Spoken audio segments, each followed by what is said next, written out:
A ver, este es el sistema de fuentes, ¿no? El Tratado y las Convenciones Generales, ¿no?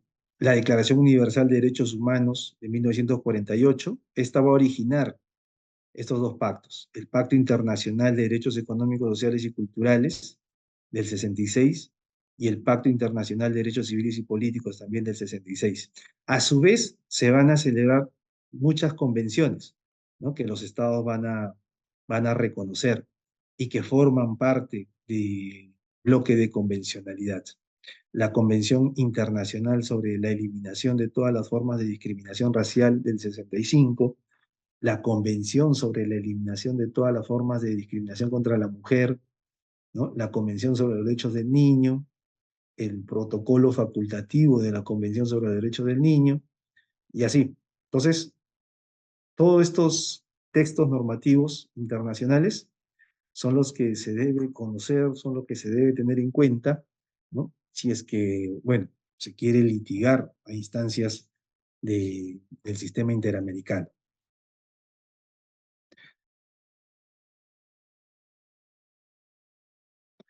Ahora, el sistema de protección de los derechos humanos, ¿no? Hay un sistema de protección universal y un sistema de protección regional. Hay una pregunta. No, no hay ninguna diferencia, no hay ninguna diferencia, no hay ninguna jerarquía, ¿no? Puede ser que sí se considere como el basamento, puede ser eso sí, pero no hay jerarquía, ¿no? O sea, por ejemplo, el basamento de los pactos están en la Declaración Universal de Derechos Humanos, ¿no? Están en la Declaración Americana de Derechos Humanos, ¿no? Y vamos a ver más adelante también cómo es que los estados dicen, oye, pero es una declaración, y una declaración no tiene obligatoriedad jurídica. ¿Tengo o no tengo que cumplir eso que se menciona en en la Declaración de Derechos Humanos, ¿no? Vamos a ver más adelante cómo los estados le formulan consultas a la Corte Interamericana, y vamos a discutir también si esas consultas que se le hacen por parte de los estados a la Corte son vinculantes o no son vinculantes, ¿no? Hay varios aspectos en el derecho internacional de los derechos humanos que todavía faltan concluirlos, faltan mayor desarrollo, faltan cerrarlos por parte de la Corte Interamericana. Entonces, le decía que el sistema de protección de los derechos humanos, ¿no? Por un lado, es universal y por el otro es regional, ¿no? El sistema de protección universal se basa en la Carta de la ONU y a su vez en la Declaración Universal de los Derechos Humanos. Cuando hablamos de sistema regional, vamos a hablar de un sistema europeo, un sistema africano y un sistema americano, ¿no? Entonces, hay ciertas similitudes, sí. Por ejemplo, el Tribunal de Derechos Humanos Europeo, ¿no? Que está en Estrasburgo, antes tenía, hasta el 55 o el 50 creo, tenía una especie de comisión, ¿no? Y es más, el sistema interamericano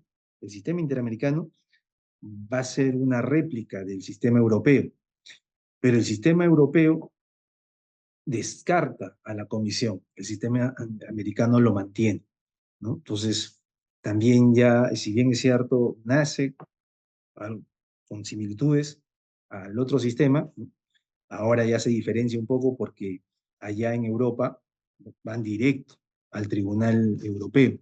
Acá no, acá tenemos que pasar por la comisión. Bien, el sistema africano que recién se ha implementado, nosotros nos encontramos acá, en el sistema americano o interamericano, ¿no? Y este sistema interamericano va a tener en cuenta los pactos y a su vez todas estas declaraciones o convenciones que se han señalado anteriormente. Bien, el artículo 33, el artículo 33 de la Convención Americana de Derechos Humanos va a establecer dos órganos de control. Por un lado, está la Comisión Interamericana de Derechos Humanos y por el otro va a estar la Corte Interamericana de Derechos Humanos.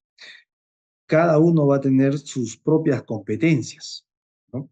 Por ejemplo, por ejemplo, vamos a iniciar con la Comisión Interamericana de Derechos Humanos. La Comisión Interamericana de Derechos Humanos tiene una creación que es más antigua que la Corte, ¿no? Se va a crear en el 59 y entra en funciones en el 60.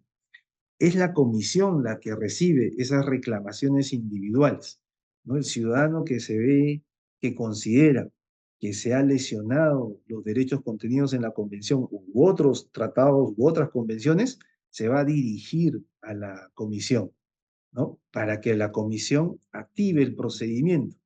Y ese procedimiento puede terminar en una admisión de la denuncia o un rechazo de la denuncia. La Comisión Interamericana ha ampliado un poco más sus funciones, ¿no? Y ahora también formula recomendaciones a los Estados miembros, ¿no? Es decir, cuando no recibe esas denuncias, está analizando la situación de los derechos humanos en determinados países, ¿no? Entonces, como hace estudios, como hace análisis situacionales, ¿no? Hace recomendaciones a los Estados miembros. Realiza estudios sobre la situación general de los derechos humanos, ¿sí? Realiza visitas in locos. Esto significa en el lugar mismo, ¿no? Coordina con el Estado, si el Estado lo permite, le brinda las condiciones, la comisión que va a estatuir una, un conjunto de delegados va a visitar el país, ¿no? Claro, va donde hay situaciones accidentadas, ¿no? Donde se requiere, por ejemplo, una situación que ahorita amerita, digamos, la presencia de la comisión, sería, no sé, Venezuela, ¿no? Pero no los dejarían entrar. Uno, porque, como vamos a ver más adelante, Venezuela ya denunció a la Convención Americana. Entonces, se sale del sistema interamericano. Eh, Realiza la labor de asesoría en derechos humanos, ¿no? Como los estados van a brindar informes, también a su vez los estados brindan informes respecto de los derechos humanos en sus países, ¿no? Entonces, la comisión puede intervenir, ¿no? Para corregir algunos aspectos, para que el Estado implemente algunas medidas. Esa es la labor de asesoría de la comisión. Participa en la redacción de proyectos de declaraciones y tratados, ¿no? Esto en coordinación con la Asamblea de la OEA. Reside en Washington, eso sí, desde que se creó, y la conforman 7 miembros, con un mandato de 4 años con reelección, ¿correcto? Entonces, esas son las funciones que se le reconoce a la Comisión Interamericana de Derechos Humanos. Vamos a ver cómo la comisión actúa cuando ya se inicia el procedimiento, ¿correcto? Eso lo vamos a ver más adelante. Por su lado, la Corte Interamericana de Derechos Humanos, ¿no? Entra en vigencia cuando entró en vigencia la Convención Americana de Derechos Humanos. Entonces, eso fue en 1978. Tiene competencia para conocer cualquier caso relativo a la interpretación y aplicación de las disposiciones de la Convención, siempre y cuando el caso sea reportado por la Comisión Americana de Derechos Humanos. Está formada por 7 jueces, periodo de 6 años, con una posibilidad de reelección, o sea, una sola posibilidad de reelección. Sería posiblemente un juez pueda permanecer 12 años, ¿no? Es más, Alberto Boreo Odría ha sido elegido juez de la Corte Interamericana de Derechos Humanos para el periodo del 2025 al 2030, ¿no? Eh, Hace mucho el Perú no presentaba una propuesta para integrar la Corte Interamericana. El último fue García Sayán. Entonces, Alberto Boreo Odría, reconocido constitucionalista, Boreo Odría planteó en una demanda ante el Tribunal Constitucional una acción de inconstitucionalidad, creo que es la 002-2001, sobre la inconstitucionalidad de la Constitución de 1993. Eso era algo bastante ingenioso, si se quiere, ¿no? La inconstitucionalidad de la Constitución, porque él decía que en efecto la Constitución de 1993 tenía un origen espurio, ¿no? Era producto de un golpe de Estado. El Tribunal Constitucional asumió su tesis, pero señaló a su vez también de que la Constitución de 1993 ha adquirido una legitimidad en el tiempo. Si bien es cierto, tiene un origen espurio, pero ha adquirido una legitimidad en el tiempo, ¿no? Entonces, la sentencia 002-2001, si no me equivoco. Entonces, la Corte conoce de los casos en que se alegue que uno de los estados parte ha violado un derecho o libertad protegidos por la Convención, siendo necesario que se hayan agotado los procedimientos que la propia Convención prevé, tales como el previo agotamiento de los recursos internos.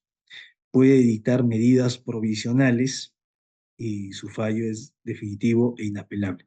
Estas medidas provisionales son como medidas cautelares, ¿no? Y eso se hace en el marco de un procedimiento que se está llevando, ¿no? Y quien solicita esa medida provisional en favor de es la Comisión Interamericana. Entonces, si yo tengo un proceso abierto ante la Comisión, yo le voy a pedir a la Comisión que solicite esa medida provisional y la Corte determina si corresponde o no corresponde dictar esa medida provisional. En el Perú tenemos algunos casos, ¿no? Para entender un poco qué se requiere para que se puedan dictar estas medidas provisionales. Por ejemplo, los requisitos para la adopción de estas medidas provisionales es extrema gravedad, urgencia y evitar daños irreparables a la persona. Sobre todo, el sustento está en evitar la irreparabilidad de los daños, ¿no? En cuanto se produzca una situación que en efecto encierre cierto daño y este daño pueda ser a su vez irreparable, ¿no? La Corte dicta estas medidas provisionales, es decir, le ordena, ¿no? Algunas medidas de no innovar o tal vez de innovar al Estado, ¿no? Para que, por ejemplo, en el caso del proyecto de lesa humanidad, ¿no? El proyecto, la ley de lesa humanidad, cuando fue proyecto de ley, las víctimas o los representantes de las víctimas del caso Lacantuti y Barrio Salto se dirigieron a la comisión para que la Corte dictamine una medida provisional de no innovar, ¿no? Le diga, Estado peruano, abstente de darle validez a este proyecto de ley, ¿no? Porque afectaría de cierta forma los derechos contenidos en la Convención. No es un adelanto de opinión, no es un adelanto de opinión, sino por tratarse de un proyecto de ley, lo que se va a convertir en ley, podría sí causar daños irreparables. Y como en efecto ha sucedido, ¿no? O sea, ese proyecto se convirtió en ley y ahora dependerá de los jueces nacionales si aplican o no aplican esa ley. Pero los representantes de las víctimas, ¿no? Se dirigieron para que la comisión solicite esas medidas provisionales. La Corte dictó esas medidas provisionales, pero no se han acatado.